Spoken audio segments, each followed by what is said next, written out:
kan harus mikir 3, profit, people, planet. Oke. Tapi yang selama ini penguasa pikirin kan cuman profit aja, people sama planetnya nggak dipikirin. Pabrik kertas di Indonesia kan butuh ini kayak suplai bahan baku kertas daur ulang. Tapi mungkin karena sampah kertas kita udah kecampur ya, kena sampah organik kan, sampah kita kecampur nggak dipilah. Akhirnya pabrik kertas beli sampah kertas ke negara-negara maju, benua Amerika, Australia, Inggris, Kanada, mereka beli di situ semua, ke mereka semua. Tapi mereka malah menyelundupkan sampah plastiknya ke dalam sampah kertas yang kita beli. Soalnya aku masih pengen main di sungai yang bersih, aku masih pengen menikmati alam. Kalau ke Pak Jokowi aku sering udah pernah ngirim surat. Tiga kali. Itu ada implementasinya nggak? Belum dibalas semua.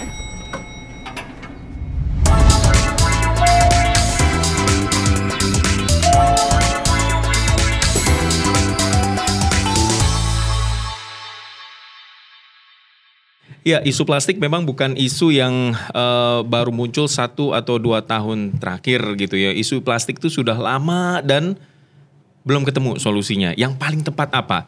Kadang-kadang kita udah sering lah di Surabaya aja ada yang bikin kantong plastik dari cassava, dari singkong atau bahan-bahan organik lainnya. Tapi ternyata itu belum bisa dikatakan sebagai solusi yang tepat untuk mereduce yang namanya plastik. Nah, saya hari ini di lantai 2 ketemu sama aktivis cilik duta anti sampah plastik dari Gresik. Tapi kelahirannya Sidoarjo. Bener? Iya. Berarti dari Sidoarjo apa dari Gresik nih? Pindah dari Sidoarjo ke Gresik. Ais Nina Azahra Agilani atau saya panggilnya Nina aja ya. Nina ya. Nina, selamat datang kembali di Indonesia karena kemarin baru aja dari Kanada. Iya betul, baru kemarin nyampe. Baru kemarin aja nyampe ya. Dari acara Intergovernmental Negotiating Committee. Ya. Itu masih soal plastik tuh? Iya betul. Wah, gimana di sana tuh gimana sih perdebatan soal plastik? Jadi Intergovernmental Negotiating Committee itu kan komite negosiasi antar pemerintah. Oke. Jadi di situ kita menegosiasikan atau menyepakati sebuah kayak perjanjian plastik gitu, membahas tentang plastik treaty yang mengikat negara-negara PBB di seluruh dunia itu agar sama-sama mencari solusi jalan keluarnya ini menangani isu plastik, pencemaran plastik. Plastik di treaty? laut juga, plastik treaty, perjanjian plastik. Perjanjian plastik, oke.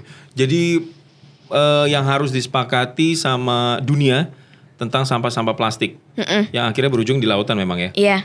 Oke, hasilnya gimana? Hasilnya dari INC 4 ini yang Nina yang udah keempat ikutin, ya udah keempat. Oke. Dulu itu yang pertama itu di mana namanya? Di mana ya yang pertama itu? Di Eropa juga ya tapi ya. Oke. Terus yang kedua itu di Paris, yang ketiga itu di mana ya? Lupa semua. Yang terakhir pokoknya Kanada. Yang ketiga itu di Nairobi di Kenya. Itu bahas itu zero draft. Draftnya itu tadi kayak regulasi-regulasinya, peraturan-peraturannya dari life cycle-nya plastik dari awal, dari ekstraksi minyak bumi sampai akhir, sampai plastik ini jadi sampah itu semua ada peraturannya. Kalau yang keempat ini khusus bahas negosiasinya kayak direvisi, zero draft-nya direvisi. Pertemuan-pertemuan gitu ada hasilnya nggak sih atau ada perkembangan nggak sih untuk bisa mengurangi sampah plastik tuh? INC 4 ini menurut saya ya dan juga menurut banyak sekali orang-orang memang rada mengecewakan sekali. Kenapa? Ngecewa ini kenapa? Soalnya nggak membahas nggak menyepakati soal ini cap plastic productionnya, kayak membatasi produksi plastiknya.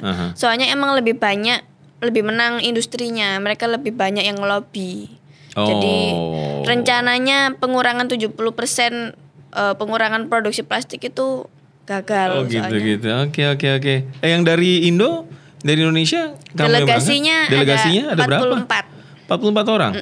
Tapi saya bukan diundang dari pemerintah. Kita diundang sama kayak NGO juga, kayak organisasi anti pemerintah juga yang sama-sama isunya tentang peduli lingkungan gitu. Jadi kita dibiayai sama mereka, diundang untuk ikut ke sana. Jadi bukan dari pemerintah Indonesia sebenarnya saya. Yang dibayarin sama pemerintah itu malah itu tadi. Malah yang produsen pembuat plastik, bioplastik gitu-gitu. Gitu yang malah diundang ya? Nah, pemerintah juga. Kok bisa? Dina udah berapa lama sih kalau terjun di dunia plastik nih atau pelajarin tentang plastik nih? Kalau di dunia plastik itu saya lebih dari awal itu tentang sampah impor. Oh, itu tahun berapa itu? Tahun 2019 waktu umur 12 tahun, kelas 1 SMP. Oke, sampah impor apa yang Nina pelajarin di sampah impor? Nina nulis surat ke Presiden Amerika dulu, ke Donald Trump. Soalnya pabrik kertas di Indonesia kan butuh ini kayak suplai bahan baku kertas daur ulang.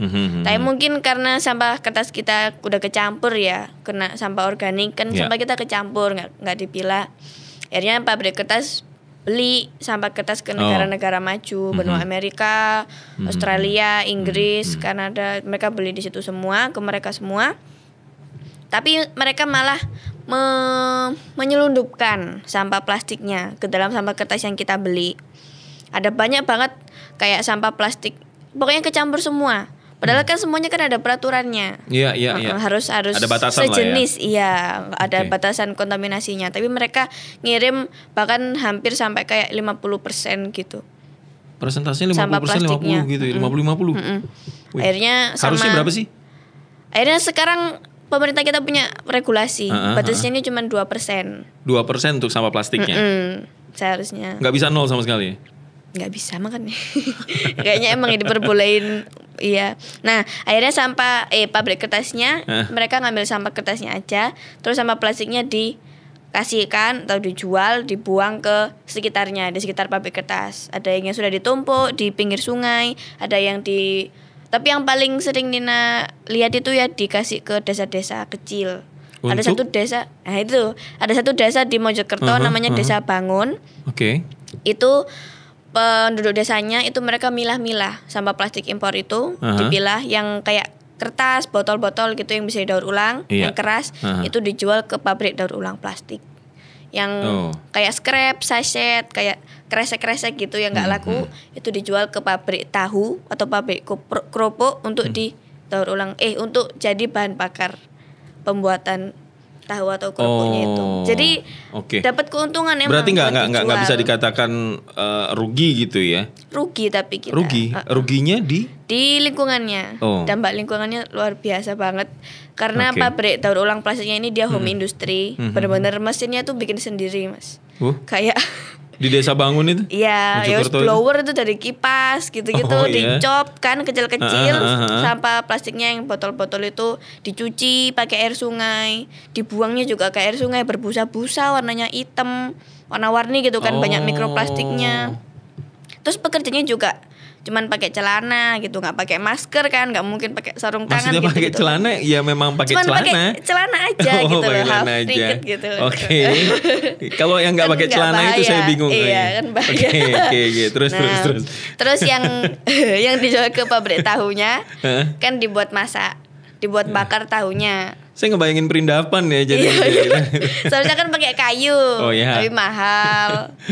Akhirnya udah mereka pakai plastik itu. Pekerjaannya juga ya gitu, biasa, kayak masak biasa. Nah, dari asap pembakaran plastiknya itu kan keluar kayak abu pembakarannya itu loh, Mas, yang hitam-hitam itu kan terbang-terbang, terus jatuh ke tanah.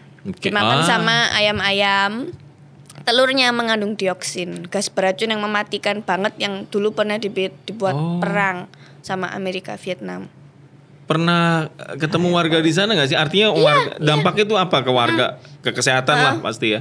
Dan kita udah menerima kiriman sampah itu puluhan tahun dari 1980-an kan. Dan orang-orang di Desa Bangun juga udah lama banget kerja jadi pemilah sampah itu. Yang udah lama itu akhirnya mereka sekarang ya banyak yang nggak bisa fit lagi kayak dulu. Batuk ngomong itu kayak nggak bisa normal gini loh, Mas. Ngomong itu kayak ada serak-seraknya gini. Soalnya mereka terlalu sering menghirup dioksin gitu ya. Paling ya kena mikroplastiknya. Ya banyak yang udah kayak nggak bisa jalan normal juga. Pasti ke organ dalamnya yang vital, yang bahaya. Gitu tuh. Tahu nggak sih pemerintah tuh? Iya, makanya dulu 2019 itu viral-viralnya masalah sampah impor. Desa Bang. Iya benar. Bukan cuman aku toh, ada banyak sekali orang-orang juga media-media itu lagi naik-naiknya tentang masalah sampah impor. Akhirnya itu tadi ada regulasi, pembatasan. Akhirnya sekarang pemerintah daerahnya Desa Bangun itu kayak ngasihin kerjaan kayak pengganti.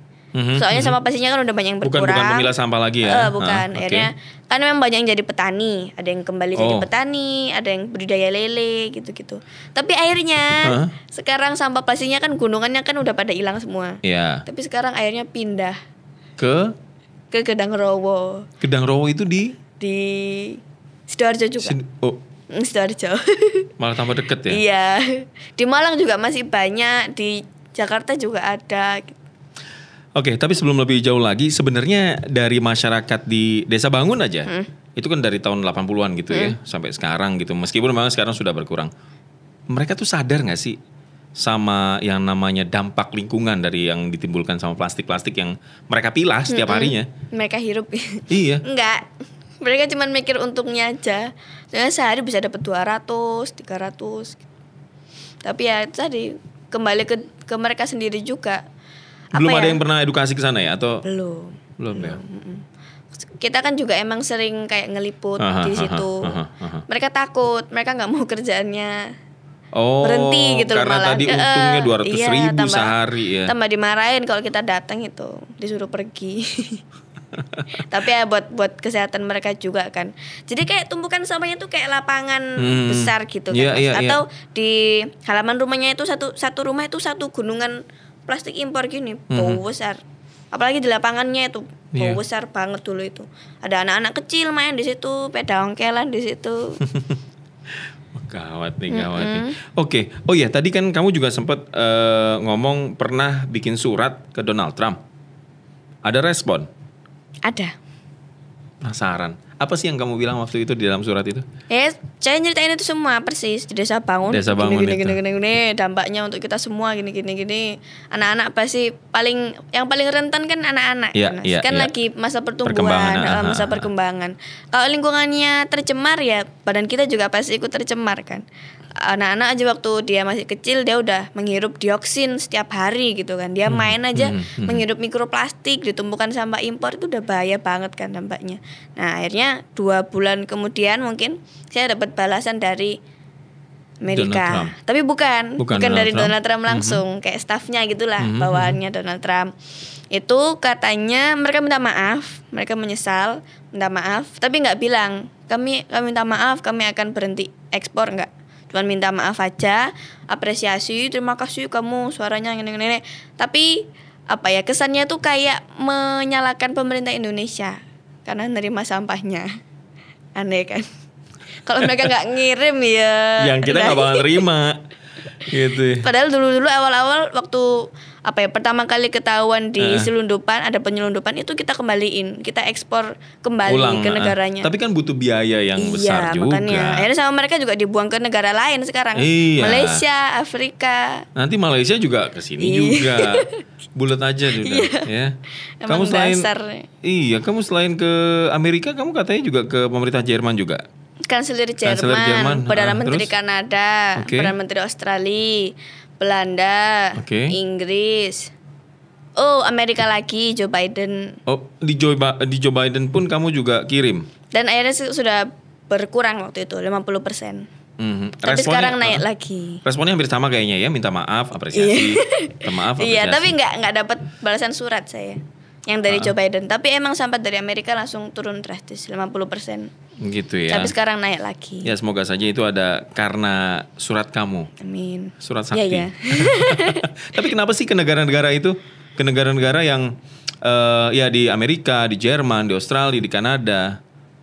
Kenapa kamu Belanda juga? Belanda kenapa ke paling banyak negara-negara itu? Karena mereka paling banyak impor sampahnya ke kita. Mereka yang paling banyak menyelundupkan sampah plastiknya ke negara kita. Dan kan mereka negara maju gitu loh Mas, negara kaya gitu loh, bukan negara berkembang kayak kita kan. Kan kesannya Harusnya punya teknologi yang iya, lebih baik dong. Mereka tuh panutannya kita gitu loh. Kan Iya. saya sering banget lihat di TV. Pengolahan sampah di Jerman keren sekali, wajib Ya. ditiru Indonesia gitu. Sudah benci sekarang ngelihat itu, soalnya ternyata mereka ngirim sampahnya ke kita. Mereka jadiin negara kita tempat sampah buat mereka. Setelah Nina ya cari tahu, ternyata emang negara maju itu bahkan pabrik daur ulang plastiknya Eropa itu mereka tutup, kolaps. Soalnya biaya untuk daur ulang plastik itu mahal, tinggi, dan pasti akan menyebabkan pencemaran lingkungan. Ini harus buang aja lah ke negara berkembang, negara yang nggak tahu apa-apa, negara yang masalah sampahnya masih banyak, terus kita buang aja sampahnya. Karena emang ya ternyata recycling itu susah, recycling itu bukan solusi kan, recycling itu mitos. Bahkan Gitu ya? negara maju yang teknologinya secanggih itu aja loh, mereka nggak mampu dibuang ke kita gitu. Apa karena ya tadi mereka mampu tapi apa sih keuntungannya tuh nggak nyucuk lah ya. Iya, tapi bayarnya juga mahal, masih tuh listriknya, Iya, energinya, makanya. tenaganya. Oke, kalau di 2023 lah terakhir mungkin kamu ada data sampah impor yang masuk ke Indonesia tiap tahunnya udah jadi berapa sih? Waduh. Tapi menurun. Sekarang udah normal lagi. Normal banyak lagi? Oh, udah banyak lagi?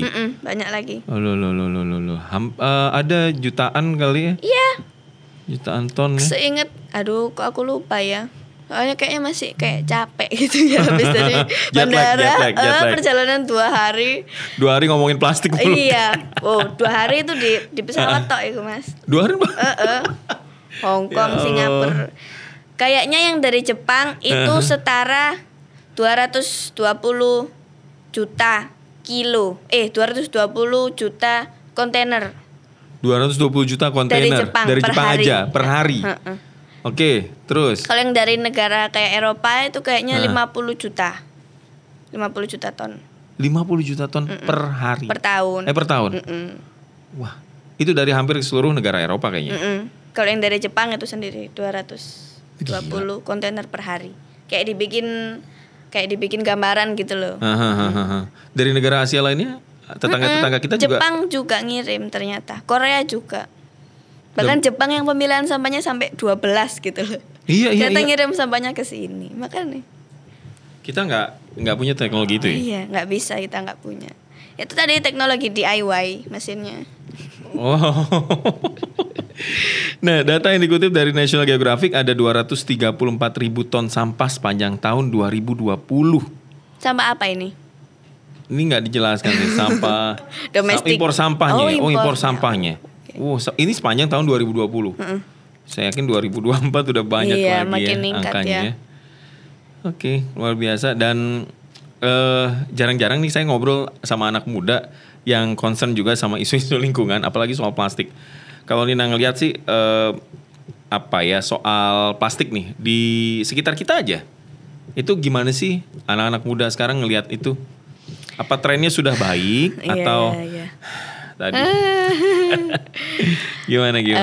Kalau iya sih, kalau ngeliat anak muda itu kita kan mesti ngikutin tren. Ya. Kalau lagi ngetren makanan ini pasti langsung ikut beli makanan itu gitu kan. Plastik itu masih kayak jadi kayak zona nyamannya kita, praktis kan, murah, kita pakai sekali langsung dibuang gitu kan, sangat memudahkan gitu kan buat kita. Tapi kita nggak pernah tahu dampak kesehatannya kan buat kita. Bahkan pemerintah kita tuh sudah banyak banget ngasih kayak bikin regulasi, bikin peraturan gitu, pembatasan, pengurangan plastik, pemilahan sampah. Itu sudah banyak sekali peraturan dari pemerintah tapi nggak pernah disosialisasikan, nggak pernah ditegakkan, sehingga kita yang nggak tahu, beli aja plastik gitu kan, nggak ada peraturannya juga.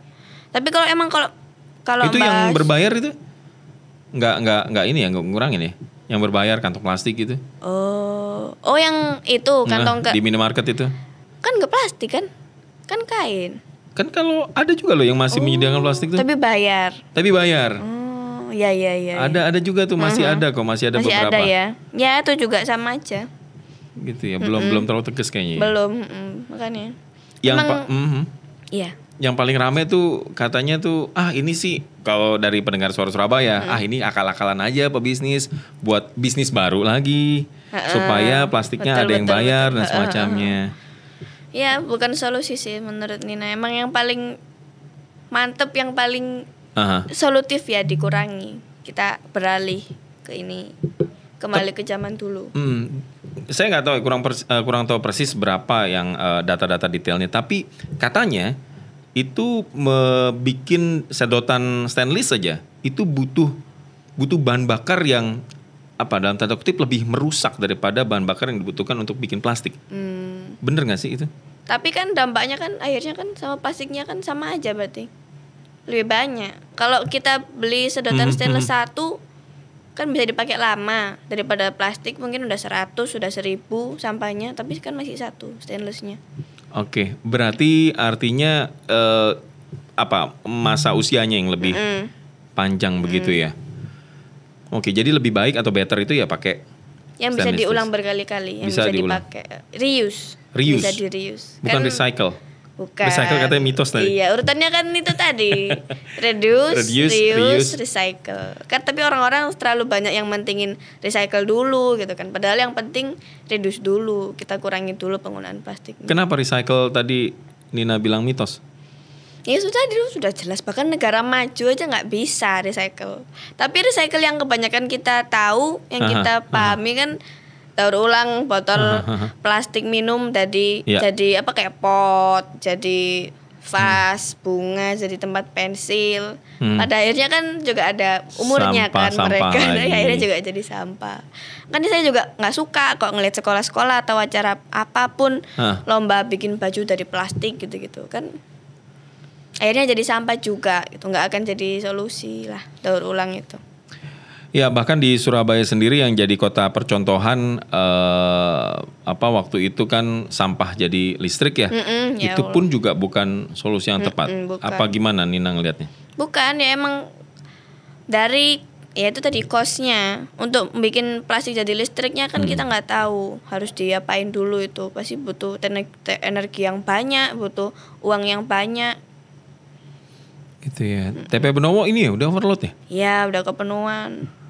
Katanya mau bikin TPA lagi kabarnya? Di Gresik di rumah saya juga TPA Ngipe juga udah overload. TPA Ngipe, TPA Benowo udah overload. Bikinnya di mana lagi ya? Gak tahu makanya nyari. Iya makanya yang paling yang harus kita lakuin sekarang, kita kurangi lah plastik ini, kita diet plastik. Oke, jadi pengelolaan sampah paling tepat menurut Nina dari reduce dan reuse tadi. Kalau seefektif di Pemkot Surabaya tuh seefektif apa sih pengelolaan sampahnya kalau menurut Nina? Nggak efektif sama sekali atau ada data nggak? Udah pernah mengurangi berapa persen gitu? Belum tahu, saya tuh belum baca. Apa itu cuma pencitraan mungkin? Saya nggak berani. Oh, berani. Iya. Cuma saya yang berani di sini. Iya, kayaknya tuh cuma pencitraan itu. Iya, tapi seru loh kalau ngobrol sama anak muda nih soal ini. Biasanya tuh vokal banget gitu ya. Saya jadi teringat aktivis-aktivis yang dulu. Kan ya. Saya nengok ke belakang dulu ya. Tapi yang kenalin Nina sama isu-isu lingkungan tuh siapa sih? Ya pasti orang tua. Gitu ya. Pernah diajak kemana aja sama? Ya orang tua aku kan biologis, peneliti kan, sama-sama nature lover gitu loh. Akhirnya mereka penelitian ke hutan, ke sungai, ke gunung, ke pantai, ke hutan mangrove dulu tuh sampai belenek. Ya situ anak-anaknya semua diajak ke sana. Digigit nyamuk. Enggak sih. Enggak. Kita enjoy banget.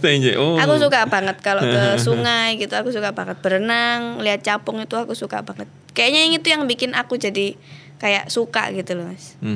Jadi kalau ke sungai itu jadi healing rasanya. Apa yang paling tempat mana yang paling berkesan selama Nina dikenalkan sama lingkungan? Sungai di Wonosalam. Kenapa? Masih bersih kan itu, soalnya di hulu.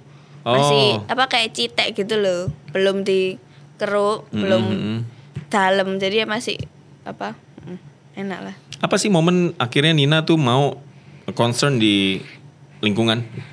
Karena dari dulu Nina sudah sering menikmati alam kan, menikmati alam yang bersih.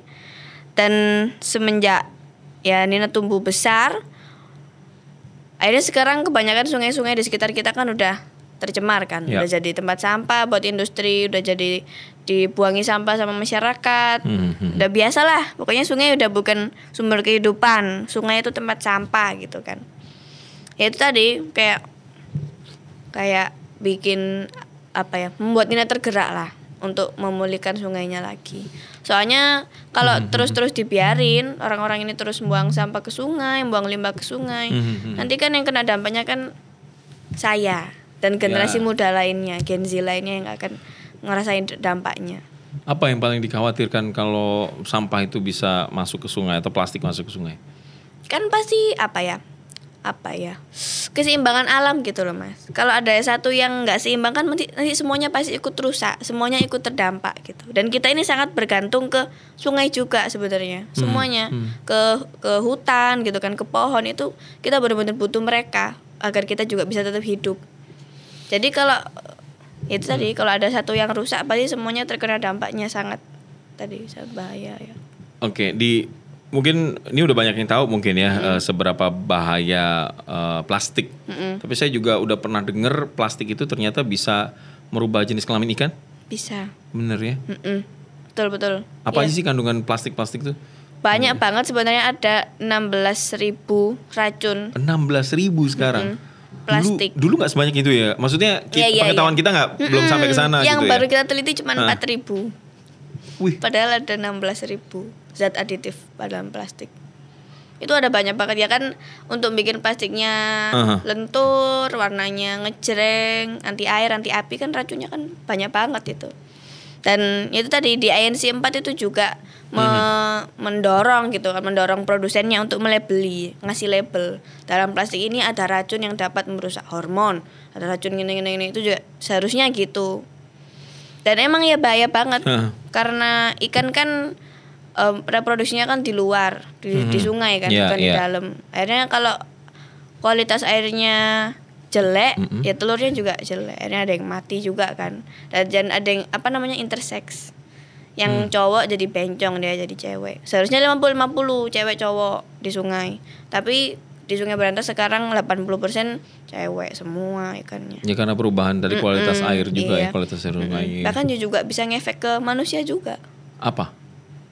Dalam jangka pendek bisa atau jangka panjang atau? Jangka panjang pasti. Jangka panjang ya. Tapi ya kan ini udah bahaya pol pokoknya Mas. Ini udah darurat banget masalah plastik, isu plastik ini udah di level danger pokoknya, urgent pol. Dari dalam racun plastik itu bisa merusak hormon kan. Bisa menyebabkan menstruasi dan menopause dini.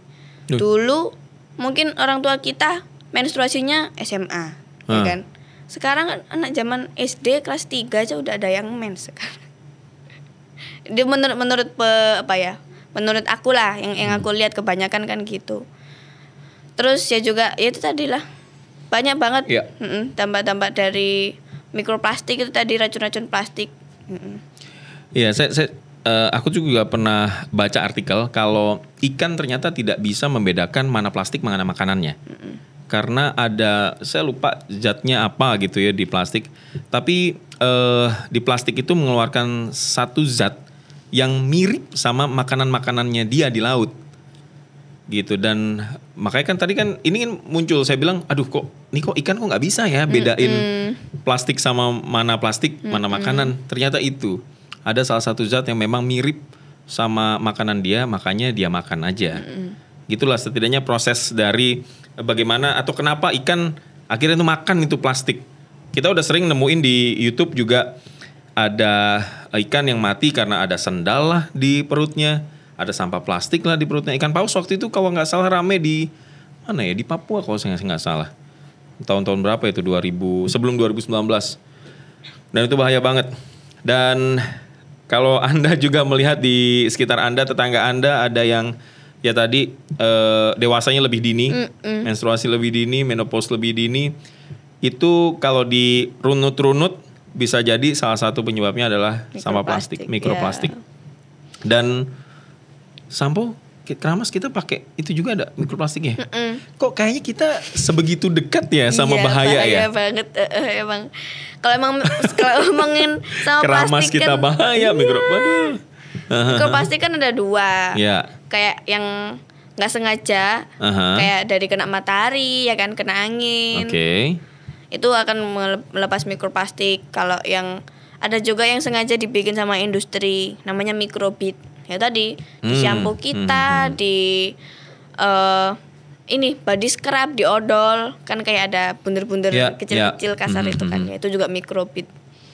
Dan iya emang banyak sekali, apalagi yang cewek-cewek yang pakai skincare itu juga pasti ada polimernya, ada plastiknya. Ayo yang pakai skincare. Air wudhu Mbak, air wudhu. Kalau mau cantik tuh air wudhu aja. Jangan sampai terputus begitu ya. Oke. Kalau yang glowing itu bahaya. Pakai air wudhu aja lah. Iya, pakai air wudhu. Gak usah skincare, mahal soalnya. Betul. Kalau begitu, kalau kita nggak bisa jauh dari plastik, ya karena memang ya mengedukasi susah lah ya. Kita nggak bisa jauh-jauh dari plastik. Hidup kita sudah sangat bisa dikatakan dalam tanda kutip sudah bergantung sama plastik. Berarti mau nggak mau dong, karena nggak ada solusinya. Ada. Apa? Ada solusinya. Kalau untuk yang plastik sekali pakai pasti semuanya sudah ada alternatif. Yang sekali pakai itu ada. Tumbler nih gini nih yang stainless, sedotan stainless. Tapi yang tadi yang mikroplastik. Ya itu emang dari sumbernya, dari produsen sama pemerintahnya harus kita dorong berarti kan. Bisa. Mereka kalau benar-benar nol, apa bisa? Bisa dong. Lah terus zaman dulu sebelum ada plastik orang hidupnya kan gimana? Tambah jauh lebih sehat, tambah panjang umur, ya kan? Nah iya. Apa ada ini ya? Apa nggak tegas gitu kali ya? Kita kurang tegas ya, pemerintah kurang tegas ya. Kalau itu tadi ngambil dari bahan-bahan organik natural itu pasti mahal. Kalau plastik kan murah kan? Murah. Kan harus mikir 3, profit, people, planet. Tapi yang selama ini penguasa pikirin kan cuman profit aja. People sama planetnya nggak dipikirin. Kita minta lingkungan baik-baik sama kita, tapi kita nggak pernah baik sama lingkungan ya. Ya betul. Gila emang. Dan ini memang jadi komoditas seksi sih di berbagai negara untuk diperjualbelikan ya. Kalau untuk yang impor sampah plastik pun ya. Saya agak bingung sih. Pemerintah tuh tahu ada sampah masuk, tapi kenapa nggak tegas berani bilang untuk menolak impor untuk sampah plastik khususnya. Bahkan kita hanya bisa mengurangi sampai 2% nih perjanjiannya. Tapi nggak tahu nih sampai kapan. Atau benar-benar persis nggak 2%? Iya, masa juga 2%. Tolong di screenshot tadi. Jangan. Oke. Nina ini luar biasa. Kalau ngomong soal polusi plastik, kayaknya paling depan ya buat maju, buat bersuara lantang untuk menolak adanya plastik. Karena beberapa waktu lalu Nina itu sampai ikut demo soal polusi plastik di Kanada. Dan katanya kesempatan juga jadi speaker ya. Apa yang disampaikan? Jadi ya speaker salon. Iya, salon sound. Apa yang disampaikan? Kalau yang demo itu emang sebelum INC, komunitas Break Free from Plastic itu. Tahun berapa Tahun berapa itu? Kemarin juga? Ya itu kemarin itu. Sebelum INC itu mereka mengadakan demo kayak march gitu, end plastik era, mengakhiri era plastik gitu. Iya pada ngumpul semua kayak orang-orang aslinya, indigenous people, orang-orang yang mengutin sampah dari India itu ikut semua ke sana, ikut demo agar sebelum INC itu kita mendorong pemerintah sama produsennya untuk membatasi produksi plastik, untuk mendorong mengedukasi masyarakat juga kan untuk mengurangi plastik sekali pakai gitu. Alhamdulillah Nina berkesempatan juga ngomong sebelum demo. Ngomong apa tuh di sana? Itu nyeritain tentang bahaya plastik semuanya, terus lebih ke anak muda sih. Anak muda, generasi muda. Kita generasi pewaris yang akan merasakan dampak pencemaran plastik besok. Nina, kalau di negara kalau yang aku lihat di TV, di YouTube gitu ya, kayaknya itu memang orang tuh concern banget ya plastik, sampah gitu ya, di negara-negara luar. Kalau di Indonesia sendiri tuh di Surabaya aja, Nina tuh bergerak sama siapa aja sih? Nina bergerak sama kita bikin komunitas sendiri, bikin NGO. Kalau aku kan bikin sendiri kan sama mbakku. River Warrior Indonesia, lebih ke sungai, edukasi masyarakat, edukasi anak muda lain. Tapi kita ya induknya ke ekoton. Yang aku kenal juga ada peduli sungai. Pernah dengar nggak? Peduli sungai Surabaya? Enggak ini ya. Oke, dan itu bergerak ya komunitas sendiri-sendiri aja dan jumlahnya ada berapa? Banyak? Banyak. Gitu ya. Ya alhamdulillah kalau gitu. Jadi nggak bergerak sendirian gitu loh. Iya, memang kalau sendirian susah ya. Apa sih yang bikin Nina tuh sampai sekarang akhirnya kuat dan meneriakkan lantang soal anti plastik lah? Apa yang bikin Ya, Nina yang bikin sampai sekarang? terus ya. Saya sendiri sih pasti. Soalnya aku masih pengen main di sungai yang bersih, aku masih pengen menikmati alam kayak dulu kecil gitu. Dan juga kalau dipikir-pikir kan buat kita semua kan. Dampaknya kan juga yang ngerasain kan akhirnya semuanya, generasi muda besok, generasi sekarang juga apa sih juga akan merasakan dampaknya. Tapi yang bikin konsisten ya apa ya? Itu tadi kita sudah dititipkan sama Gusti Allah lingkungan ini, sungai yang sudah diberikan untuk kita kan, untuk sumber kehidupan kita juga gitu loh. Kita nggak memberikan apapun sama sekali sama mereka, tapi malah kita ngerusak, malah mencemari mereka gitu. Kalau dipikir-pikir kan ya jahat kan berarti kita. Saya juga kadang-kadang kesel sama generasi yang lama-lama. Oh ya, generasi lama ya. Yang bikin masalah generasi lama, yang suruh betulin generasi sekarang. Betul. Oh, Itu ngangguk juga, bener ya semua ya. dasar, kampret. Bener. Iya soalnya ya taruhlah yang dulu lah. Iya. Yang babat lingkungan, abis bikin pabrik, bikin mall, Food estate. food estate. Terus juga kok ke sono ya. Tapi semuanya gitu. Ini generasi-generasi dulu. Tapi dan salah akibatnya muncul sekarang, yang benerin generasi sekarang. Makanya. Apa kita juga nggak boleh salah? Jangan, bukan begitu. Tapi kita punya PR yang panjang banget. Iya. Kita gimana mau mikirin diri kita sendiri? Toh ini aja ada PR dari generasi sebelumnya. Menurut Nina tuh kita bakal kayak gitu terus nggak sih? Iya, pasti akan kita dibebanin itu. Soalnya emang waktu ya itu tadi waktu Nina banyak bersuara kan, banyak diliput media-media, ngomong di ANC kemarin. Itu ya banyak banget generasi sekarang yang bilang emang kita butuh ini anak muda kayak gini gitu. Terus Anda ngapain aja? Disuruh diem aja terus muji-muji, anak muda keren-keren gitu. Emang ya kuncinya harus kolaborasi sih. Kita harus bareng-bareng nyelesain masalah lingkungan itu emang susah banget. Mereka generasi dulu kolaborasinya soal apa, ngasih soal apa, anak muda sekarang ngasihnya soal apa? Kalau menurut Nina? Kalau generasi sekarang pemerintah terutama ya, yang ngasih peraturan, ditegakkan peraturannya, disosialisasikan, benar-benar diimplementasiin regulasinya, bukan cuma jadi regulasi aja. Terus bantu edukasi massal juga penting banget. Seharusnya masalah lingkungan itu juga masuk ke sekolah sih. Dulu kan ada PLH kan dulu, tahu nggak Mas? Sekarang udah hilang kan? Udah nggak ada sekarang di sekolah, nggak ada PLH. Terus yang buat anak-anak muda sekarang harusnya ngapain nih? Edukasi juga, dan juga edukasi diri sendiri. Self awareness. Referensi udah banyak lah ya? Iya, banyak banget. Oke. Oh iya, tadi kalau yang mau gabung ke komunitasnya Nina, DM. Gimana nih? DM kemana? DM ke river.warrior. River.warrior. Oke, syaratnya apa? Rahasia, DM aja. Harus berani masuk sungai ya pasti? Iya, oh ya pasti. Oke, Nina thank you banget sudah mewakili kita semua. Dan berteriak lantang soal plastik sampai juga sudah berani juga bikin surat ke Donald Trump, ke Joe Biden, Australia, pemerintah Australia, Jerman, ke presiden kita. Oh ini iya. Yang baru nih. Mumpung kita baru nih. Mau kasih surat nggak? Rencana? Belum tahu ya, itu Belum tahu masih ya. harus dirundingin dulu, itu bahaya itu. Oh iya, kita nggak ada ya kemarin isu lingkungan nggak terlalu dalam ya? Nggak terlalu detail ya waktu di sekali, debat ya? Nggak sama sekali malah ya? Gila. Kalau ke Pak Jokowi aku sering. Hah? Udah pernah ngirim surat. Udah pernah ngirim surat?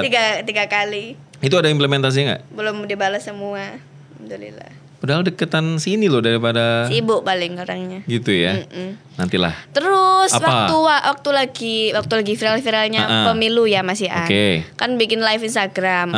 Aku sempat bikin program surat untuk presidenku. Jadi ngajak banyak sekali anak muda juga yang ikut nulis surat ke calon presiden.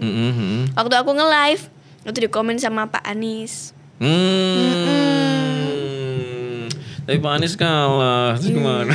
Sudah dikirim kan suratnya lewat email, udah diterima sama beliau. Kalau sama Pak Prabowo itu suratnya ditolak. Oh ditolak? Iya, dikembaliin ke rumah. Ada yang salah? Gak tahu. Mungkin penulisan tanggalnya atau? Iya. Aduh takut Mas. Iya. Gak apa-apa. Iya. Nanti kita tulis surat lagi. Iya. Ya, agak dingin di sini saya ya. Oke, Nina, thank you banget. Iya. Udah sharing soal plastik, soal sampah. Kita jadi dapat pengetahuan baru. Dan ya meskipun kita selalu dekat dengan bahaya, ya salah satunya plastik itu. Tapi aku mau ngomongin pesan nggak apa ya? Oke, silakan pesan. Statementnya. Boleh. Itu kita sebagai generasi muda ya, generasi yang banyak digantungkan sama generasi sekarang ini, Gen Z, generasi masa depan, generasi penerus, kita harus lakukan 4 C. C yang pertama adalah literasi ya teman-teman. Literasi itu penting banget. Kan kita harus membaca kan. Bahkan dalam agama kita, Islam aja kita harus membaca, Iqra. Sangat penting banget ya teman-teman baca itu. Apalagi ya literasi bukan cuma baca aja kan. Ngelihat podcast kayak gini, teman-teman Suara Surabaya keren sekali. Terima kasih sudah lihat di sini ya. Itu juga termasuk literasi. Kemudian kolaborasi. Ya kan, kolaborasi, kita gabung atau partisipasi, kita join ke komunitas. Dan yang terakhir itu inisiasi. Ini yang paling paling banter. Inisiasi itu kita inisiasi sendiri dari diri kita sendiri, benar-benar menyadarkan diri kita sendiri, kita berikrar akan mengurangi plastik sekali pakai, akan melindungi lingkungan gitu. Oke, semoga menular ya apa yang disampaikan sama Nina untuk hari ini. Nina, thank you banget sekali lagi, matur nuwun. Terima kasih juga. Abis ini ada kegiatan apa lagi soal plastik? Banyak. ANC 4 masih ada lanjutannya. Masih ada ANC lanjutannya. 5. Rencananya mau ke sana lagi? Insya Allah ya. Nanti kalau diundang kabar-kabar aja lah. Iya, pasti. Baik, Nina, thank you. Sehat selalu ya Nina ya. Oke. Makasih juga Mas juga. Bye bye teman-teman.